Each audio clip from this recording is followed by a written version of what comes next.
Hi, everybody. Today we are going to take a deep dive into the area of health psychology.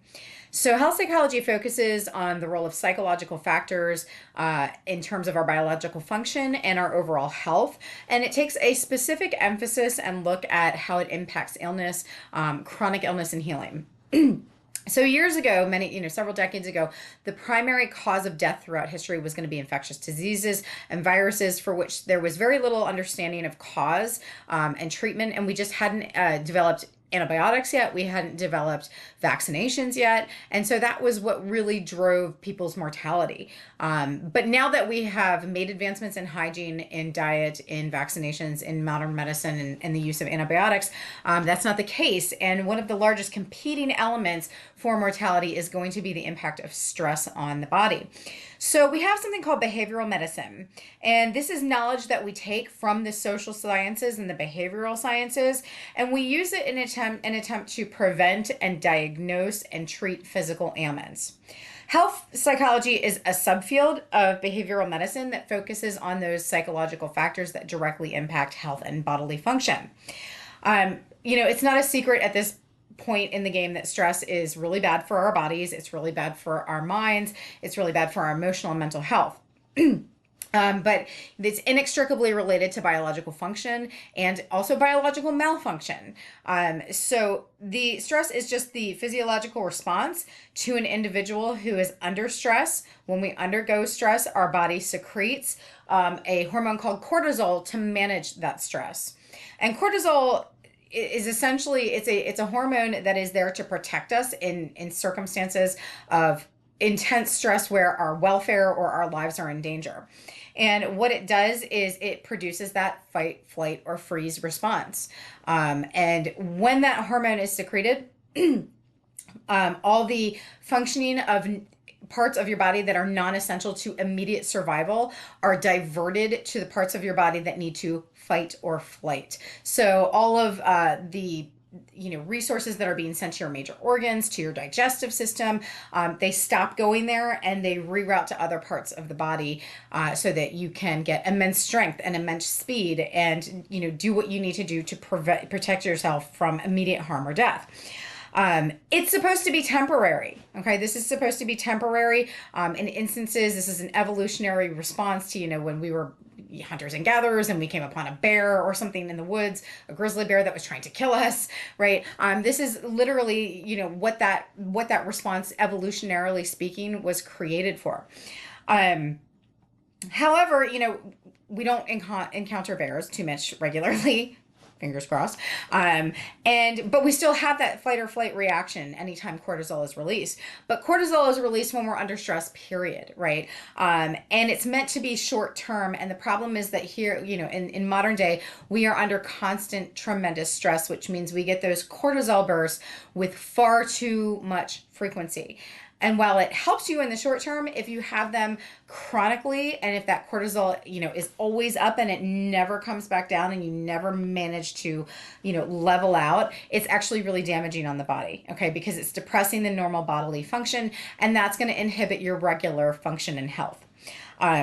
So some outcomes of consistently high cortisol production are going to be hypertension, which is high blood pressure, muscle atrophy, which is weakening of the muscles, and a really big problem is going to be impaired immune function. Because like I said, that cortisol, it overwhelms your body. And if it's chronic or it's constant, that means your immune system is really going into overdrive and it's not going to function as it should, right? Which is going to leave you vulnerable to illness. The physiology of stress, anxiety, depression, and excitement are all very similar within the body. So while these reactions can be helpful in instances, and you can see, some people are stress or adrenaline junkies that they need that last minute stress to perform and to perform at high levels to motivate them to perform. And there are some good things. Overall, that constant stress really sort of eats away at our health and our body. This should make sense because whenever you are under a lot of stress, if you take notice, this is when we always get sick, right? When you have a big project at work that you're putting in a lot of long hours and it's got high stakes, right? Invariably, you end up getting sick, right? Well, it's not a coincidence. Your body's under constant stress, your immune system is depressed, and you're still being exposed to all sorts of things in the environment, right? So it makes sense that you're going to get sick during that time. Um, Psychological dysfunction, things like stress and depression, are also strongly linked to compromised immune function, which is again going to leave the body more susceptible to illness. There are two kinds of stress that we need to focus on, and the first is chronic stress. Pretty much, if you live here in the United States, you have chronic stress, right? It's sort of a part of our culture. In specific, it's a part of our work culture. We work a lot in the United States. We work longer hours, and we have less vacation than most comparable first world countries. It's just sort of a part of our culture, but it results in tremendous amounts of stress that have an impact on American health overall. And that chronic stress is problematic because it's long term. So that immune function is consistently depressed. It's not just for one project and then, oh, we can get back to life. No, it's constant, right? That one project ends and it's just replaced with a new one.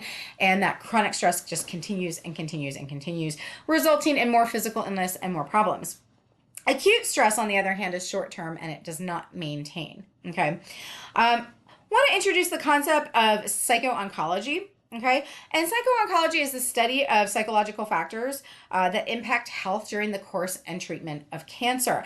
And this is a new area of psychology. It's a niche area of psychology, but it's an ever-growing area because unfortunately cancer rates in the United States are ever-growing. It's bizarre because when I was a kid, cancer was rare, and if somebody got it, it was like, and it's still deeply upsetting when somebody gets cancer, but people get it so much more frequently that it's like, oh, geez, right? Like, it's not like, what? Somebody has cancer? I kind of almost assume that throughout the life course, all of us will end up with a form of cancer at some point or another. Wasn't always the case, right? It wasn't always the case 3, 4, 5, 6 decades ago. That wasn't the case. But it is becoming far more prevalent.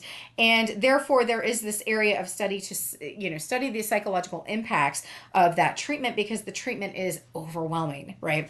So, for example, people who have terminal breast cancer, patients that have terminal breast cancer, there's a study that was done where one group of those terminal cases received psychotherapy once per week, while the other did not receive any therapy at all. And what we found is that group who was receiving consistent therapy lived twice as long as the group that received no therapy.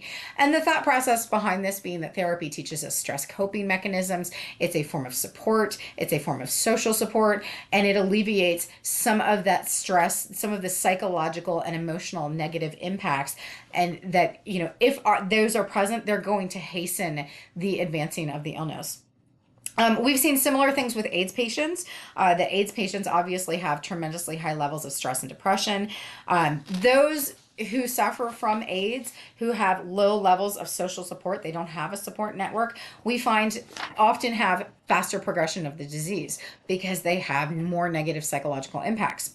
So that negative psychological state can make illness worse, which also implies that the opposite is true, is that if we can create a positive psychological state, it can help us to minimize and combat illness. So many studies have supported the concept that stress reduction, quality of life improvement have a positive effect on illness, on mental health, and on physical health. There's also something called benefit finding, and that is developing an enhanced sense of purpose. So finding purpose wherever you find it, right? Deepening, whether it's spirituality, changing your priorities. Maybe you're a workaholic, but you don't find purpose there. Finding it somewhere else, finding it in family, finding it in service to the community, finding it in some other capacity, can all end up enhancing relationships in response to a serious health diagnosis. So not all reactions to illness are always negative. It makes sense that a lot of them are, right? But in some cases, it can be life-altering in a positive psychological capacity. Let's shift gears here and talk about heart disease, which is, overwhelmingly common in American society, regardless of gender. For a long time, we thought this was a male-dominated disease, and it turns out, no, it's not male-dominated. It's just the only people we were studying with heart disease were males, and we were ignoring the females. And what we didn't realize was that females get heart disease just as often as males, and their symptoms are actually completely different. And we didn't know that because we weren't studying women in heart disease trials. We were just studying men, which is why it became, we developed the title that heart disease among women became the silent killer, because all of these women were dying of heart disease simply because we weren't researching that specific to their gender, and we didn't know that it comes with a whole different set of symptomology, and therefore they weren't getting the attention that they needed. So it is equally as prevalent in both genders, and it's overly common here in the United States. Psychological factors play an important role in cardiovascular disease and the treatment. Okay, so keeping heart disease under control once it's identified is really important. So there's a couple of elements to talk about here, and the first is hypertension, which is just a fancy term for high blood pressure. Okay, high blood pressure is a major risk factor. It's an identifier of both stroke, heart disease, both which are bad, right? Heart disease leads to heart attacks, both lead to death.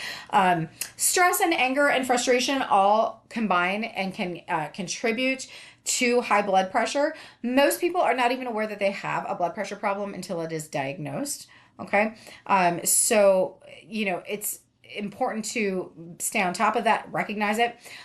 Personality can contribute to hypertension. So, people who are very type A, people who are chronic worriers tend to have greater levels of high blood pressure than people who don't, which means greater levels of heart disease and stroke risk. How people cope with stress and levels of stress are all going to contribute to that reality of your personal blood pressure issues or lack thereof. Okay. Coronary heart disease is a blockage in the arteries that doesn't allow blood to flow through that heart muscle. We have way more here in Western culture than Eastern cultures. And this is a multi-pronged factor as to why that is. Okay. That we have very different cultures. Eastern cultures are far more relaxed. I think there's a much heavier emphasis on spirituality in Eastern cultures, and you can't avoid the elephant in the room, and that is that their diets are tremendously better than our diet here in Western culture, right? But overall, the idea here being that there is a tremendous evidence that if we can reduce stress, we can reduce heart disease risks. Again, let's shift gears and let's talk about pain. There's two types of pain. There's acute pain, which is something that typically occurs as a result of an injury, but that will go away upon healing. And then there's chronic pain. And chronic pain is an enduring pain that simply doesn't decrease over time. Okay, and this can be as a result of many different things. It could be muscle pain or joint pain or back pain. Even if there's been some healing, chronic pain can continue and it can become a life issue. And unfortunately, chronic pain is what ushered in the opioid epidemic here in the United States, is that, the Sackler family came up with OxyContin, which is an overwhelming painkiller that has overwhelming addictive qualities, and they marketed it to people with chronic pain. Those people very quickly became overwhelmingly addicted. And, it has unfortunately resulted in 100,000 deaths, opioid-induced deaths annually here in the United States for the past 5 years, right? And we're still battling that. So chronic pain is a serious issue here in the United States, and it leads to other issues like addiction, right? And like addictive illnesses. Want to bring up the concept of phantom limb pain because this is very heavily rooted in psychological issues. And this is demonstrative of the role that our psyche plays in the pain of an individual. And phantom limb pain is something that happens when somebody's had a limb amputated for whatever reason. They've had to have that limb amputated. And despite the fact that that limb is no longer physically there, the individual still feels pain. They still feel discomfort, an ache, a noteworthy pain. And the argument here is that this is caused by the brain's, essentially, air quotes, confusion. The brain is confused that this limb is no longer there, but it's still sending signals and messages as though it were. Right. So that the individual experiences pain even though it's not where it should be. Right. So that's a really interesting psychological phenomenon where pain is concerned. Chronic fatigue syndrome is also another illness that has gotten a lot of attention and a lot of discussion in both the medical world and the psychological world. For a long time, people did not did not believe that this was a legitimate illness. They thought people were malingering, that people were making up symptoms to get attention or to get on disability, to get out of work. Other people made the argument that, don't we all have chronic fatigue syndrome here in the United States where we work long hours and we juggle a lot in life, and that we are all chronically tired. Why should it be a syndrome?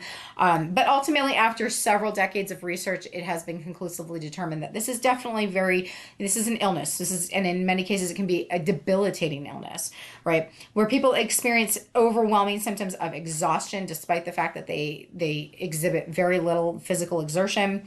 It's often accompanied by fever, by headaches, by joint pain, depression, anxiety. I've read stories of case studies where people who have had this have such tremendous weakness, such tremendous joint pain that they are relegated to wheelchairs because they cannot physically walk as a result. We're not entirely sure as to its cause. There are some theories out there that it could be the origins of this could be viral, right? That it's viral in some capacity, and that it provokes that virus, that initial onset of virus provokes an autoimmune disorder.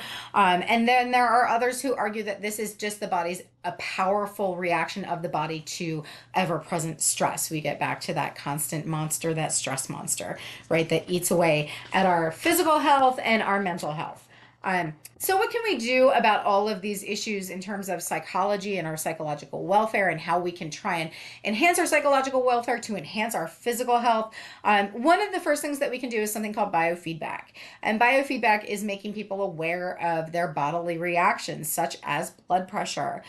So that when we live under chronic stress, we're not really aware of it. It's just sort of our reality. But we can put different biological feedback mechanisms on the body.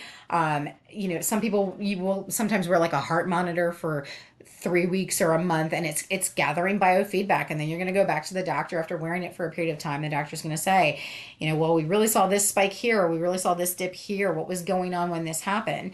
And it's really about training the individual to recognize the presence of stress, training them to recognize what your body is doing in real time when that stress is happening, so that you can better recognize it and therefore manage it. Okay. Meditation and yoga, I'm a big proponent of both of these. Okay. For stress, for mental health care, for overall well-being, right? I've practiced intermittently throughout life, and my life is always better when I'm practicing regularly. I'm more centered, I'm calmer, I am less reactive, I'm less irritable, I'm less impatient, I'm less snappy under stress. And these are methods of calming, providing repetitious focus and repetitious thoughts to stabilize the flow of our hormones. And truly, it works. It works wonders. I'm a big, big proponent of it. And finally, there's behavior modification. And this is going to be just changing our lives, changing our lifestyles to decrease stress, right? So incorporating exercise, cleaning up your diet, getting the crap and the ultra processed foods out of your diet, because, remember, we need to fuel our bodies for them to function optimally. And if we are putting crap into it, we're going to get crap out of it. We're going to feel awful. We are not going to stave off illness with as much success. So better diet, less alcohol. I know that, people often use alcohol as a stress reliever, but that becomes a really negative cycle that you can't get out of, because it gives you that short-term high, that short-term release. But ultimately, it's really bad for your body. It's a depressant. It's an inflammation agent. So less alcohol. Change your job. If your job or your career is miserable and it's killing you physically and it's killing your soul, and it's increasing stress, then get a new job, go to a new company, change careers, right? I mean, we only get one go at life, right? And I fully understand that income is really important. However, if you're dead, you can't make a living. So change your job, be open to it. Avoid high-risk behaviors, so stop smoking, wear a seatbelt, don't do drugs. These are all ways that we can mitigate stress. We can manage our psychological health, and at the same time, manage our physical health.